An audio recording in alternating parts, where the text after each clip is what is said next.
హరి ఓం శ్రీమాత్రే నమః.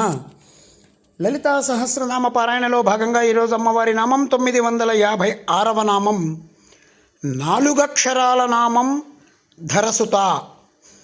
ఈ నామంతో అమ్మవారికి నమస్కారం చేసుకున్నప్పుడు ఓం ధరసుతాయై నమః అని చెప్పుకోవాలి. భూమి యొక్క కుమార్తె అని దీనికి అర్థం. భూమి యొక్క కుమార్తె ఎవరండి? సీతాదేవి. దీన్ని 2 రకాలుగా మనం అర్థాలు చెప్పుకోవచ్చు. ధరసుత, ధర యొక్క పుత్రిక అంటే భూమి యొక్క పుత్రిక. సీతాదేవి రూపంలో ఉన్నది అని మనం ఇక్కడ అర్థాన్ని చెప్పుకోవచ్చు. సీతాదేవి సాక్షాత్తు త్రిపుర సుందరి. లలిత వేరు, సీతమ్మ వేరు కాదు. సీతని త్రిపుర సుందరిగా సుందరకాండ పారాయణం చేసే సాంప్రదాయం ఉంటుంది.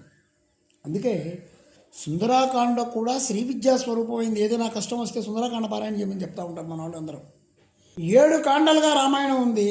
రామ ఆయనం, రామ రమణలంపట. ఇందులో కూడా అంతరార్థాలు చాలా ఉన్నాయి. రామ అంటే సీత, రామ అంటే రాముడు, కామ అంటే కామేశ్వరుడు. మొత్తం ఇదే తత్వం. సీతా త్రిపుర సుందరి అని చెప్పి మంత్రశాస్త్రంలో సీతామంత్రాన్ని చెప్పారు. ఇచ్ఛాజ్ఞాన క్రియాశక్తి త్రితయం యద్భావ సాధనం తద్బ్రహ్మసత్తా సామాన్యం సీతాతత్వముపాస్మహే అని చెప్పి సుందరాకాండం స్టార్టింగ్లో సీతా న్యాసం చేసేటప్పుడు చెప్తారు. ఈ సుందరాకాండం న్యాసం చేసేటప్పుడు అస్య శ్రీ సుందరాకాండ మహామంత్రస్య వాల్మీకి ఋషయః శ్రీరామచంద్రో దేవత. ఇలాగే ఇంకో చోట ఏం చెప్తారు? అనుష్టుప్ ఛందః శ్రీ మహాత్రిపుర సీతా మహాత్రిపుర సుందరి దేవత. ఇలా న్యాసం చేసుకొని సుందరాకాండ పారాయణం చేస్తూ ఉంటారు.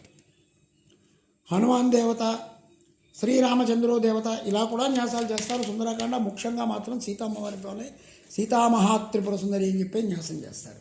సీతాదేవి అంటే ముగ్గురమ్మలుగా ఉన్నటువంటి స్వరూపంలో మహాలక్ష్మి స్వరూపానికి కొనసాగింపుగా వచ్చినటువంటి తల్లి. ఇది విశిష్టమైనటువంటి తత్వం.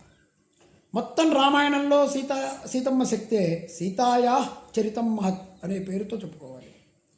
చాలామంది ధరసుత అంటే సీతమ్మవారి పరంగా చెప్పారు. ఇక్కడ ఇంకో రకంగా కూడా ఉంది. శ్రీధరాయై నమః, శ్రీధరాసుతాయై నమః అని మనం 2గా చెప్పుకున్న మాటని ధరాధరసుత అని చెప్పి కొంత సాంప్రదాయం కూడా ఉంది. ఈ పూర్వపాఠాల్లో మనకు కనిపిస్తున్న నామం అంతా కూడా ధరధరసుత.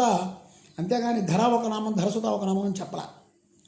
ధరసుత అనే నామ విభాగం కూడా దీంట్లోకి మనకి పొసగక ఈ పాత పారాయణం కూడా మనం గ్రాహ్యంలోకి తీసుకోవచ్చు. ఇక్కడ సీతమ్మ భావన తీసేసామని మళ్ళీ మనం అనుకోకూడదు. ధరసుత అనేది పూర్వకాలం నుంచి వచ్చింది. భూమిని ధరించినది భూధరం. ధరాధరం అంటే భూమి భరిస్తున్న ధరం ఏంటంటే పర్వతం. పర్వతరాజపుత్రిక పార్వతి. కాబట్టి ధరసుత అంటే ఇక్కడ పార్వతి అని కూడా చెప్పాలి. ఆవిడే శైలేంద్ర తనియ. ఆల్రెడీ మనం ఇంతకుముందు నామాల్లో శైలేంద్ర తనియ అనే నామాన్ని చెప్పుకున్నాం. మళ్ళీ ఇక్కడ అదే నామంతో అర్థంతో చెప్పుకుంటే అది మళ్ళీ ఇంకొక రకంగా ఇంకోసారి చెప్పినట్టు అవుతుందన్న ఉద్దేశంతో వసిన్యాది వాగ్దేవతలు ఇక్కడ ధరసుత అన్నప్పుడు సీతమ్మవారిని తీసుకొచ్చినట్టుగా మనం భావన చేసుకోవచ్చు. ఇక్కడ ధరసుత అన్నప్పుడు సీతమ్మవారి భావన, పార్వతీదేవిగా అమ్మవారి భావన చేసుకోవాలి. ఓం ఐం హ్రీం శ్రీం ధరసుతాయై నమః. ఓం శ్రీమాత్రే నమః. ఓం శ్రీ మహారాజ్ఞే నమః. శ్రీమత్సింహాసనేశ్వర్యై నమః.